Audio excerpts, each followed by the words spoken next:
Bread crumbs basically आपके internal linking को ही बेहतर बनाते हैं। और ये एक टेक्निकल टर्म है जिसमें आपको ये मेन्यू का एक स्ट्रक्चर होता है जिसमें आप पेज बाय पेज जैसे जैसे आप डीप लेवल में चले जाते हैं वो आपको एक पाथ बताता है कि आप कहाँ से चले थे या आप इस वक्त कहाँ पर खड़े हैं। इसको मैं एक एग्जांपल से समझाऊंगा, लेकिन अगर हम पहले ये स्क्रीनशॉट देखें तो ये मैंने मोबाइल फ़ोन्स इन पाकिस्तान के नाम से एक सर्च की और मुझे कुछ रिजल्ट्स उसके अगेंस्ट नज़र आए। आप कुछ भी सर्च करें तो आपको भी इस तरह के रिजल्ट्स नज़र आते हैं। इसमें अंडरस्टैंड ये करना है कि ये जो पहले 4 लिंक्स आपको नज़र आ रहे हैं, ये 4 लिंक्स में क्या सिमिलैरिटी है। अगर आप इसको गौर से देखें तो ये 4 लिंक्स प्रॉपर्ली जिस तरह से वो हमने वेबसाइट स्ट्रक्चर की बात की थी, वो पेज बाय पेज अपने स्ट्रक्चर को एक्सप्लेन कर रहे हैं, जिसमें उनका मेन पेज है, फिर स्लैश के बाद एक उनका सब पेज है और फिर स्लैश के बाद एक और पेज है।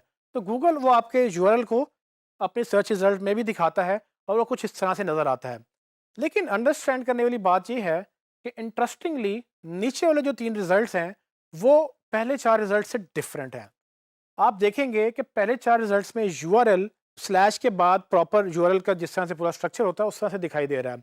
लेकिन नीचे वाले 3 रिजल्ट्स में जितने भी यूआरएल्स हैं उनमें स्लैश नहीं नज़र आ रहा आपको। उनमें बेसिकली एक पेज का यूआरएल है जो होम पेज का यूआरएल है, फिर इनर पेज यानी कि जो एक सब पेज था उसका नाम आ रहा है, ना कि उसका वो यूआरएल आ रहा है। और फिर इसी तरह से एक एक यूआरएल आप देख रहे होंगे सेकंड लास्ट पे जिसका आगे थर्ड लेवल पे भी नाम आ रहा है, उसका स्लैश नहीं आ रहा।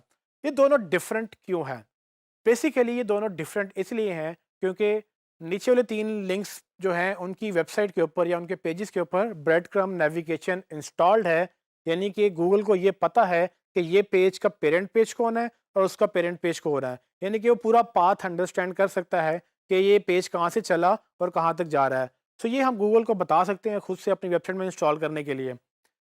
लेकिन अगर ये काम बाकी वेबसाइट्स भी कर लें तो वो भी बेहतर हो सकती हैं।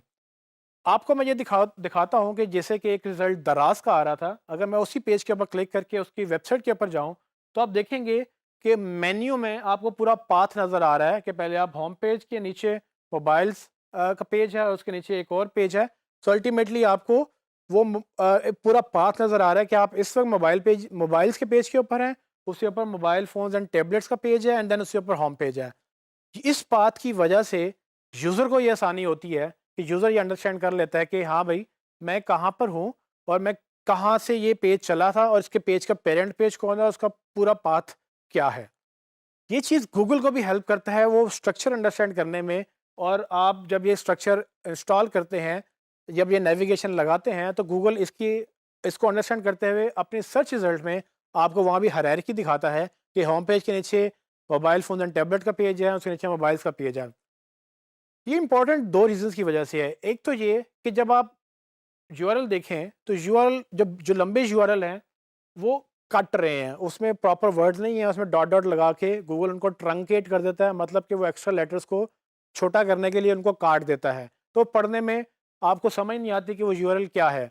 लेकिन अगर आप नीचे वाले यूआरएल देखें तो वो कट नहीं रहे हैं, बाकायदा उनके नाम लिखे हुए हैं और वो गूगल में देखने में सोफिस्टिकेटेड लग रहे हैं कि हाँ भाई ये प्रॉपर वेबसाइट का स्ट्रक्चर है। तो यूज़र को भी हेल्प मिलती है और आपकी अगेन एसईओ को भी हेल्प मिलती है, क्योंकि जब आप अच्छा एक्सपीरियंस देंगे तो आप ऊपर रैंक भी करेंगे। दराज की तरह मैंने ओएलएक्स की वेबसाइट भी देखी, तो ओएलएक्स की वेबसाइट में भी आप देखेंगे कि ब्रेड क्रम्ब लगे हुए हैं और ये ऑलमोस्ट आप हर वेबसाइट पे देखेंगे कि ये लगे हुए होते हैं। सवाल ये है कि ये आप कैसे लगाएंगे। तो बेसिकली आपको पहले तो ये अंडरस्टैंड करना है कि ब्रेड क्रम्ब्स आपको चाहिए और ये ब्रेड क्रम्ब्स आपके स्ट्रक्चर पे डिपेंड कर रहे होंगे कि वो किस तरह से हायरार्की या लेवल्स के ऊपर डिवाइडेड है। लेवल 1 क्या है, लेवल 2 क्या है, लेवल 3 क्या है। सो लेवल 3 के पेज के ऊपर लेवल 2 और लेवल 1 का पाथ होगा, वो आप अपने डेवलपर से कहेंगे या आप खुद भी सीख सकते हैं।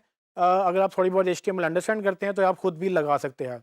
और यही काम अगर आप वर्डप्रेस में करना चाहें तो वर्डप्रेस में आपको अक्सर प्लगइन मिल जाते हैं जो कि ये आपको हेल्प करते हैं ब्रेड क्रम्स लगाने के लिए।